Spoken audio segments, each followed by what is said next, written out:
आप सभी का स्वागत करता हूं आपके अपने चैनल फ्यूचर रैंकर्स में। तो आज हम लोग न्यूमेरिकल की क्लास करने वाला हूं।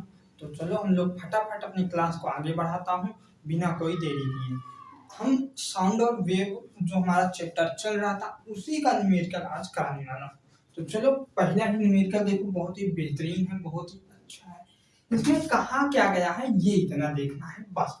अगर इतना आप देख लिए तो आपको ये करने में कोई दिक्कत आएगी ही नहीं।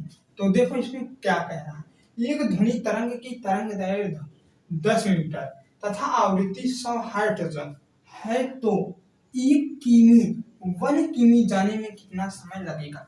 ये कह रहा है इसकी जो तरंग दैर्ध्य है, तरंग दैर्ध्य को हम लोग किससे प्रदर्शित करते हैं, आपको पता है कि तरंग दैर्ध्य को हम लोग लैम्डा से प्रदर्शित करते हैं। और यहाँ पर ये कितना दिया गया है, 10 मीटर यानी 10 मीटर दिया गया है। और आवृत्ति कितना कह रहा है, 100 हर्ट्ज है। यानी हमारे पास एफ का फ्रीक्वेंसी का मान कितना है, एफ का फ्रीक्वेंसी का मान हमारे पास 100 हर्ट्ज इतना है। फिर उसके बाद आपको कह रहा है 1 किमी जाने में कितना समय लगेगा, 1 किलोमीटर जाने में कितना समय लगेगा।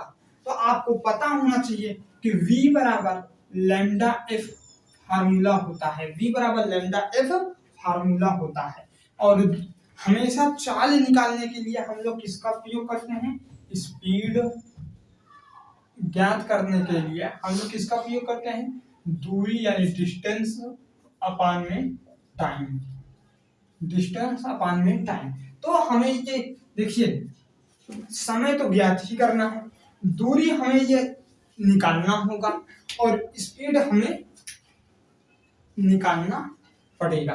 तो कैसे, तो 1 किमी जा रहा है यानी 1 किलोमीटर का अगर मीटर में बदलेंगे तो 1000 मीटर हो जाएगा, 1000 मीटर हो जाएगा। फिर उसके बाद हम V बराबर यहाँ से चाल का मान निकाल लेंगे। तो यह कितना है, लैम्डा है 10 हो जाएगा, गुणे 100 हो जाएगा। ये कितना हो जाएगा, 1000 हो जाएगा। V बराबर आपका 1000 कितना गया, मीटर प्रति सेकंड। क्योंकि चाल का मात्रक क्या होता है तो आप लोग प्रेम से कहोगे मीटर प्रति सेकंड। तो 1000 मीटर प्रति सेकंड आ गया। और दूरी कितना है, 1 किमी है। जब आपको D का मान 1 किमी दिया गया है तो आपको इसे मीटर में बदलना होगा।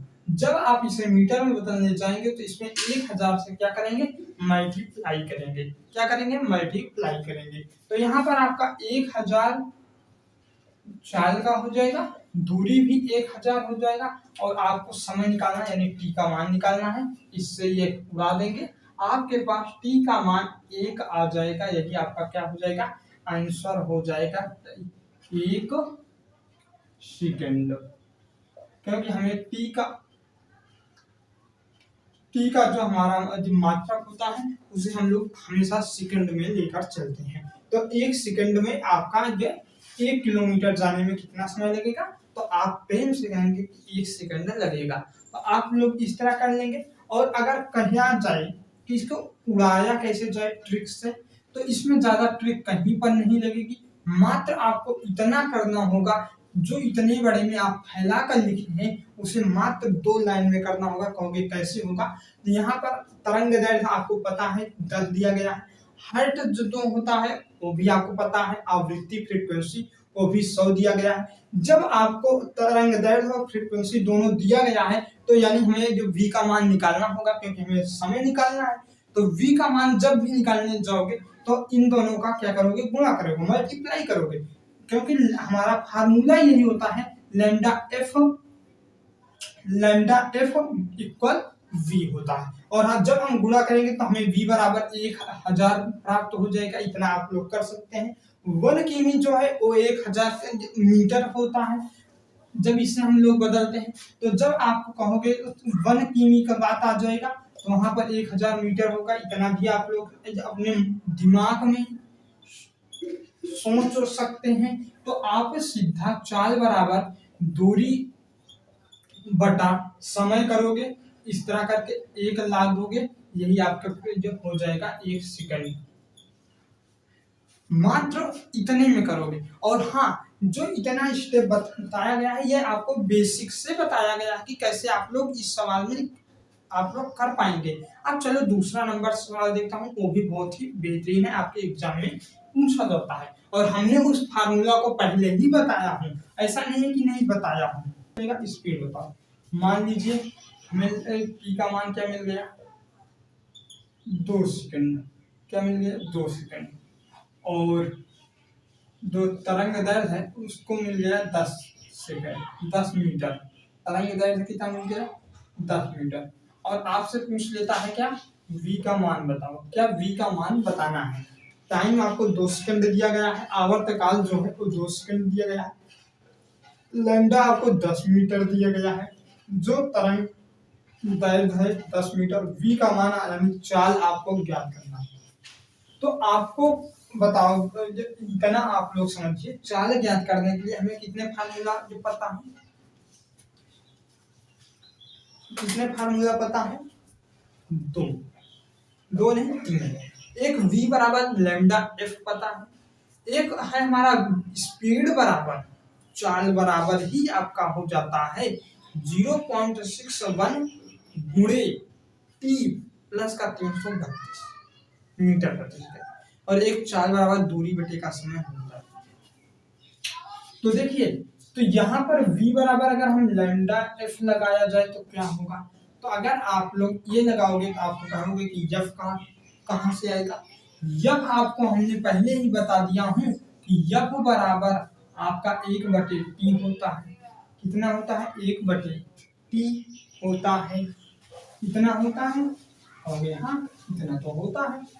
फिर यहाँ से जब आप लोग लोगे और इसे हल, तो f बराबर t का मान कितना 2 रखोगे, फिर ये ऊपर है तो 2 से अगर हम इसे काटोगे तो हमें 0.5 मिलेगा। इतना मिल जाएगा कि नहीं, ये पहले बताओ, नहीं तो इस काटो ही मत, क्या करो इसे ऐसे ही लिख दो 1/2 और f के दर पर इसे लाकर चिपका दो। v बराबर लैम्डा आपका 10 मीटर दिया गया है, 1/2 है, यानी इसको हम गुणा करेंगे तो कितना आ जाएगा, 5 आ जाएगा। और v बराबर हमें 5 मीटर प्रति सेकंड मिल जाएगा, 5 मीटर प्रति सेकंड मिल जाएगा। इतना हो गया, हो गया, हो गया इतना। अब आगे इसी के से आपका पूछ लेगा कि v बराबर 5 मीटर प्रति सेकंड है, t का मान बताना है, और यहाँ देख लिए मात्र आप जो ये फ्रीक्वेंसी है और ये जो टाइम है, यहीं पर आपको फ्रीक्वेंसी, ओनली फ्रीक्वेंसी का मान f बराबर मान लीजिए 20 दे देगा और कहेगा t का मान बताना है। तो आप लोग क्या करोगे, कहोगे कि बड़ी दिक्कत है, तो कोई दिक्कत नहीं है। तो f बराबर 1/t है, तो t को इधर लाओगे तो t बराबर 1/20 हो जाएगा, और ऊपर आपको वही हल करना पड़ेगा दशमलव, बस और कुछ नहीं करना है। तो ये सब छोटी छोटी चीज है, इन सब पर अपना ध्यान बनाए रखना, और न्यूमेरिकल की और भी अच्छी क्लास, क्योंकि आज क्वेश्चन सीट आपकी नहीं देगा, या नहीं तो आपको अच्छे से क्वेश्चन को हल कराता। चलो हम अपने जो हमारी टॉपिक है तो यानी पिच के बारे में थोड़ी सी चर्चा कर लेते हैं, और यहीं पर इसे खत्म भी कर देंगे।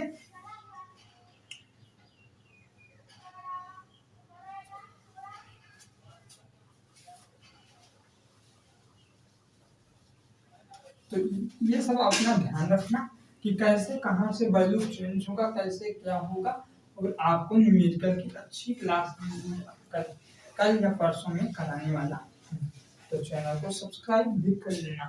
तो देखिए हमारी हेडिंग क्या है, पिच। क्या, पिच।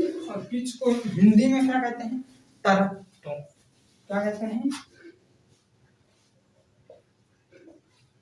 तरफ। दिख रहा है कि नहीं, पहले ये बताओ, दिख रहा है कि नहीं। ये जो होता है तरफ होता है, पिच होता है, ये बताता है कि आपकी आवाज पतली है या भारी है। मात्र इसका काम इतना ही होता है, यह विशेषता ध्वनि के पतले और मोटे और भारी होने की बात करता है। यहाँ पर लिखना है यह विशेषता ध्वनि के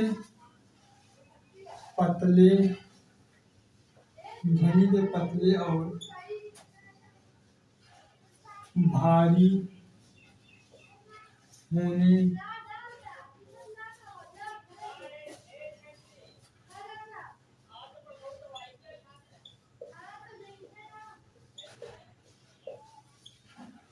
यह विशेषता ध्वनि के पतले और भारी होने के को बताता है। जो ये तरंग होता है, पिच होता है, ये आपके आवाज को भारी और पतले होने के बारे में बताता है। जैसे हम पतली आवाज जो है जिसे कहते हैं सुरीली आवाज, तो जान लीजिए कि ज्यादा तरंग होने पर हाई पिच होने पर आपकी आवाज पतली होती है, और यही जब भारी आवाज हो जाए, आप तेज में बोले तो क्या होगा, लो पिच के कारण होगा। जब लो पिच होगा तो आपकी आवाज ऑटोमेटिक भारी हो जाएगी। जब हाई पिच होता है तो आपकी आवाज क्या होती है, पतली हो जाती है। हाई पिच का माने यानी ज्यादा तरंग, और लो पिच का मतलब हो जाता है आपका कम तरंग। इतना आपको पता है। अगर इतना पता है तो आप लोग तो इतना मात्र जानते, जो ये तरंग तो होता है, यह विशेषता ध्वनि के पतले और भारी होने को बताता है कि आपकी आवाज अगर पतली है तो जान लीजिए उसका ज्यादा तरंग है, यानी हाई पिच है। अगर भारी आवाज है तो लो पिच के कारण होगा, कम तरंग के कारण होगा। और ये जो तरंग होता है, ये आपकी ध्वनि की तीव्रता पर निर्भर करता है। किस पर निर्भर करता है? आपकी ध्वनि की तीव्रता पर। जितना ध्वनि तरंग की तीव्रता होगी उतने ही आपकी आवाज पतली और भारी होगी।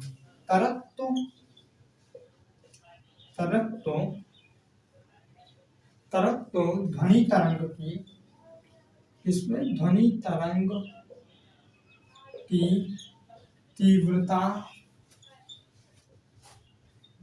पर निर्भर करता है। तो चलो आज के लिए बस इतना ही, क्योंकि मार्कर भी साथ नहीं दे रहा है। तो आज की क्लास के लिए बस इतना ही, मिलता हूँ कल की क्लास में। और मात्र इतना जान लीजिए, जो तरंग होता है वो ध्वनि तरंग की तीव्रता पर निर्भर करता है। जब आपकी जब पतली आवाज होती है तो यानी ज्यादा तरंग हो रहा है, और जब आपकी आवाज भारी होती है तो यानी कम तरंग हो रहा है। तो चलो हम लोग चलते हैं, कल की क्लास में मिलते हैं। आज के लिए बस इतना ही। जय हिंद, जय भारत।